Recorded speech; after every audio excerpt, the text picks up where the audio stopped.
The British Romantic age and literature really spans the period from 1790 to 1830. In these periods, there was a revolution from literary creativity, which was greatly influenced by a Revolutionary War in America, French Revolution, and then the Napoleonic Wars. Among the characteristic attitudes of Romanticism were the following five I's: imaginations, idealism, intuition, inspiration, and then individuality. Alright, imagination. Imagination was turning something into something else by believing it. It was necessary for art and was emphasized over reason. Okay, this is the example. This shows imagination because my brother is imagining that he is a strong transformer. Imagination was part Romanticism because it was emphasized over reason. It was necessary for all art and it helped fuel their emotions. Okay. Idealism is the concept that we can make the world a better place. It refers to any theory that emphasizes the spirit, the mind, or language over matter. This is the example. This shows idealism because to make the world a better place by reducing all items. Idealism was part of Romanticism because everybody believed the world could be a better place. A lot of nature was included and it emphasizes the mind over matter. Next, intuition was understanding something immediately with feeling or instinct over reason. Emotions were very important in their art. Okay, this is the example. This image shows intuition because in a family emotions come first and they can understand each other without having to think about it. Intuition was part of Romanticism because it denied reason. It used all emotion and was always included in art. Okay, inspiration was going with the movement, not being precise and detailed. It was commonly used for art. Okay, this is the example. This shows inspiration because people can be inspiration and people can be inspired to play a guitar from the emotion, right? And then people can be inspired to do other art. Inspiration was part of Romanticism because the art was made from inspiration and it gave everyone thought. And every little thing was inspired by something else. Okay. The last one, individuality, is being different and separate. Everybody was able to notice it and they were proud. Okay, this is the example. This image shows individuality because yellow Lego is separated and different. Individuality was part of Romanticism because everybody was different and the people noticed it and then they were proud of it. Influenced by the writing of Enlightenment scholar Chasas, John Locke, Adam Smith, and Follett.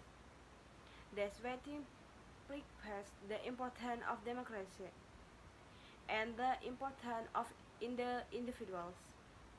However, much of the Romantic era was also obliged to other Enlightenment ideas that seemed to prompt totalitarianism. After that, political effect of Romanticism. The Romantic era started approximately with the French Revolution in 1789, ended when the Great Reform Bill of 1832 was passed. Because of the proudly expressed in the Romantic era, it contributed to many revolutions, such as the French Revolution, the East Uprising of 1798, the American Revolution. The change face of nationalism after Napoleon took France into his personal and pride the nationalism that he had previously used to fuel his revolution turned against him and become part of the anti-monarchy sentence private stroke of Romantic era. The rise of terror and Romanticism. After Robert gains power of the start of the revolution and the rise of terror ensued, villages were burnt of the people hunts all in the name the revolution. Fierce brides, honor level, and a new uprising of the Romantic era was formed, which to keep up with the fierce people weakness every day. Many poets turn to increasingly dark subject matters to mirror the real life action. Many of the story were actually things marks mirror of real life events. They were social commentary of the morality of just action. Romanticism and classical education depicts the Romantic era initial connection of the Enlightenment. As time progressed, Romantic writing started issued to praise the classical stories of Greece and Italy, written just as a branch and Shelley praised the importance of the individuals and democracy that the stories contained. Romanticism turned against the Enlightenment. After revolution became fueled in the storming of the Bastille and the rise of terror that followed, Romantic poets in the France focused more on the hardship of the revolution and the now absent democratic ideologies of the Enlightenment, which they supported. In the face many romantic written basement and Enlightenment for many the shortcoming of the revolution. The lair of the Romantic era, the theme of nationalism, revolution, and equalities have faced influencing other faiths and nationalism. For example, the Romantic poet view relating to nationalism were high influence in the broad grains. Romanticism has size. They become very popular in American as well due to its Enlightenment ideology, just share political view with the death of United States founding. So this my explanation for me, and the will the continue by my friend Marciana and Alfianita. In Romantics era on intellectual thoughts, the Romantics movement plays high importance on imagination. In contrast to the earlier era, which championed reason, paying attention to emotion become more important under Romantics. Individuality was high expect on labor. Over time, people began working in factories more often than working in their own homes. With the textile industry being the first one to move the majority of jobs into factories. Factories hired a great number of women and children. There was a profound belief that everyone should be self-reliant and that everyone could become successful by working hard and saving money.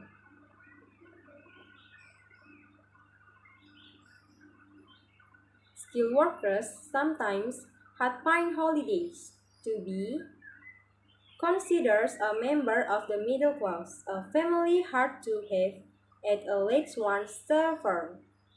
Therefore, Romantics era focused on the individual and the unique perspective of a person, often guided by irrational, emotional impulse, a respect for nature and the primitive. and a celebration of the common man. Romantics can be seen as a reaction to the whole change in society that occurs during this period, including the revolution that burned across countries like France and the United States, using in great experiment and demonstrate. Is Godfrey. Godfrey was king from 1760 until 1820. A year after his coronation, George was married to the daughter of German Duke. It was a political union. They meet for the first time at the wedding day, and then they have 15 children. And then next is George IV. George IV was king from 1820 until 1830. George IV was 48 when he became regent in 1811 as a result of the illness of his father. In 1795, he officially married Princess Caroline of Brunswick, but the marriage was a failure and he tried unsuccessfully to divorce her after his accession in 1820, and then Caroline died in 1821. And the next is William IV. William IV was king from 1830 until 1837. William IV was the third son of George III and the brother of George IV. At the age of 13, William became a midshipman and began a career in Royal Navy. Was the third son of George III and the brother of George IV. At the age of 13, William became a midshipman and began a career in Royal Navy, and in 1789 he was made Duke of Clarence. William understood the theory of the more limited monarchy. William died on 20 June 1837. And then the last is Victoria. Victoria was queen from 1837 until 1901. She was the last of the House of Hanover and gave her name on an era, the Victorian Age. Victorian was queen determined to retain political power. When Victoria became queen, the political role of the crown was by no means clear, nor was the permanence of the throne itself. So the kings during the early Romantic era would have been George III, George IV, William IV, and the ruler during the late Romantic era, and perhaps the last part of early Romantic era would have been Victoria. Okay, I think enough from me. The next material will explain with my friend. Thank William Blake, wrote during the late 1700s, he perhaps most well known for his collection of poems entitled Song of Incenses and their counterpart, Songs of Experience, to work the embody the romantic ideas for their time. In Song of Innocence, Blake writes from the perspective of a light-hearted, pleasant Pepper and Shepherd.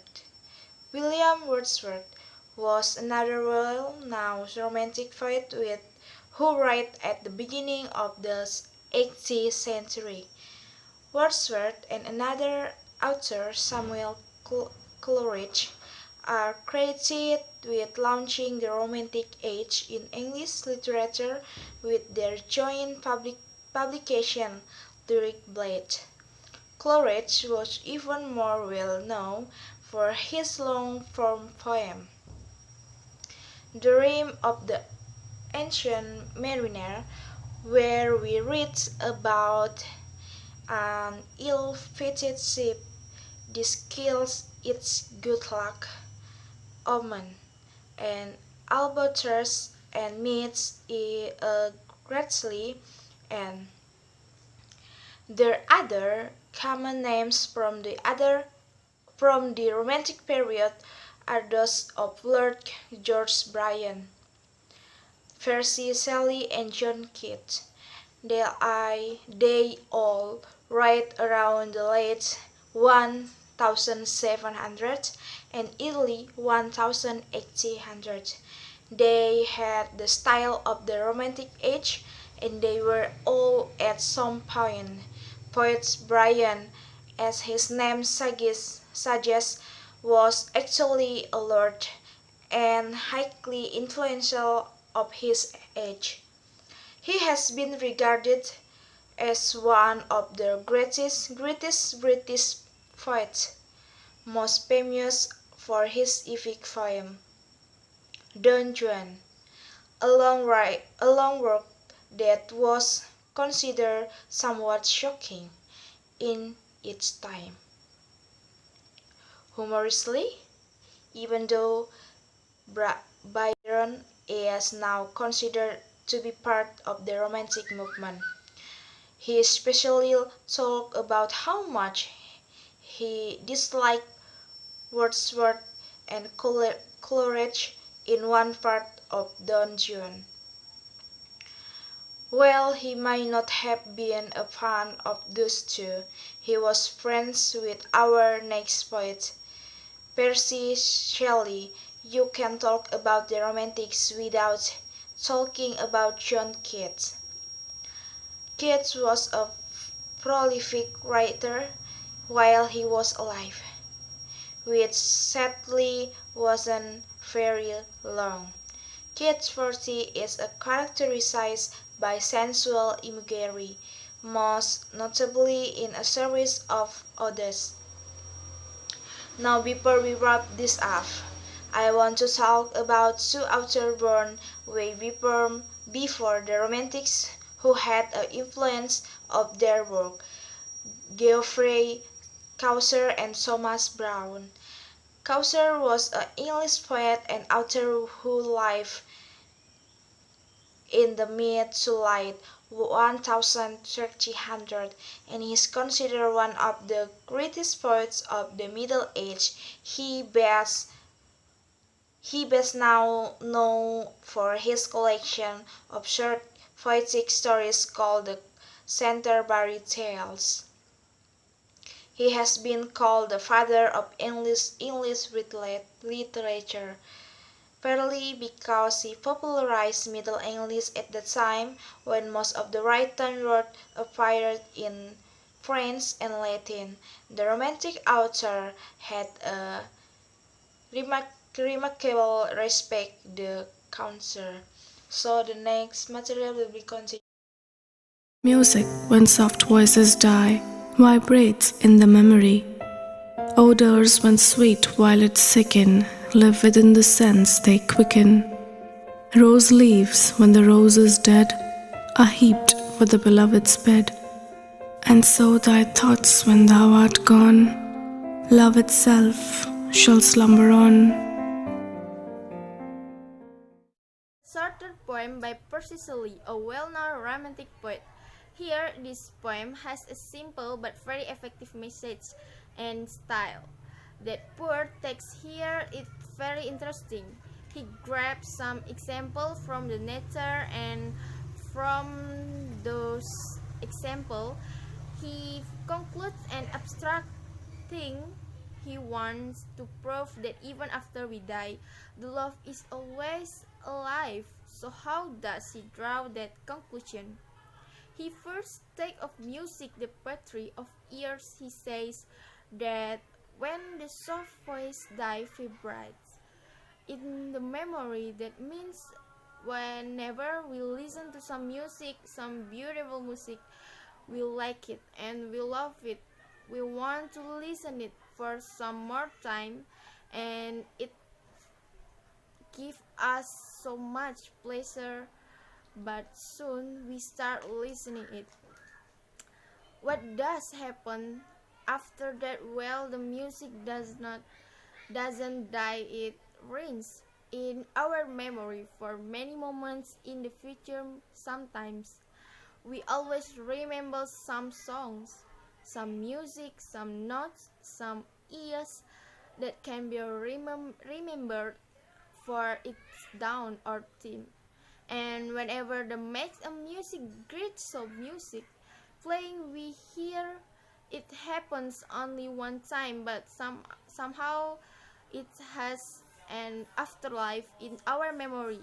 So is the case with old smile when sweet wireless second when they are no longer as fresh as they were in the morning. Still there is a smile that our nose remembers the fragrance that comes with the flowers, not even the colors but the fragrance that comes with flowers. There is something that we cannot forget. We even distinguish one smile from another just from the memory. Yes, we can say it.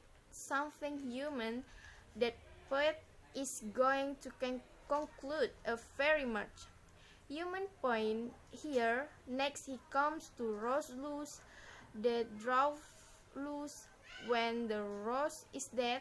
So even after rose is dead, the leaves are used for that band of beloved.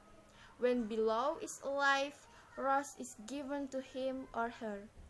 And we, and he or she, is that man is made of rose leaves, and so they through your true because lovers always keep thinking about is his or her beloved when true are gone. When you will be gone, you want to be here in this world anymore, and I will miss you. That kind of thing. Love itself shall slumber on, and so love will not go anywhere whether you are here or not. Love will always be there. Even if you are not here, your physical presence is not here, then still there will be memory of your which will continue to remind me that you were the love. Okay, I think that's all about summary.